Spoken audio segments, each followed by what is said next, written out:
Hack that almost killed crypto. Mt. Gox was the biggest crypto exchange for a long time in the earlier years of cryptocurrency. But what a lot of people don't know is that Mt. Gox actually was not a mountain in Japan like I thought it was at the time.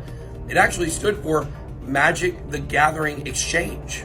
Back in 2010, it dominated the cryptoverse. In fact, over 80% of all volume in crypto went through Mt. Gox. At the end, it was ran by Bitcoin enthusiast and coder Mark Karpelès, who bought the domain from notorious crypto scammer Jed McCaleb. Mt. Gox was the place people went to buy and sell Bitcoin. But as Mt. Gox grew, its CEO Mark Karpelès started losing interest in running the company and became more invested in starting a coffee shop that you could buy a coffee with Bitcoin. I'm not kidding. Code for the website was a mess, and any changes had to go through Karpelès.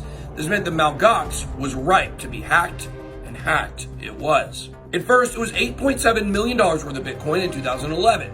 Jesse Powell, who would later start Kraken, and Bitcoin Cash figurehead Roger Ver knew how much Mt. Gox meant to Bitcoin and flew out to the Mt. Gox offices in Tokyo, Japan on their own dime and volunteered to help get Mt. Gox back online after the hack. But it wasn't enough. Mark Karpelès didn't seem to care about the hack. Mark decided to take a vacation while Jesse and Roger worked on the Mt. Gox team to try and get the site patched up to prevent further hacks. Eventually, a Russian hacker named Alexander Vinnik capitalized on the vulnerabilities, started siphoning off Bitcoin with each transaction, eventually taking over 900,000 Bitcoin from Mt. Gox, the biggest hack to ever happen in crypto at the time.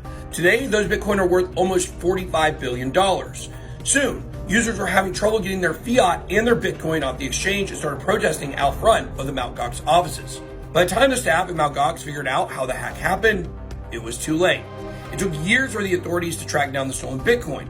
For a moment, it looked like this would kill Bitcoin, but thankfully, other exchanges like Binance and Coinbase rose to the challenge and restored faith in the community and the cryptoverse.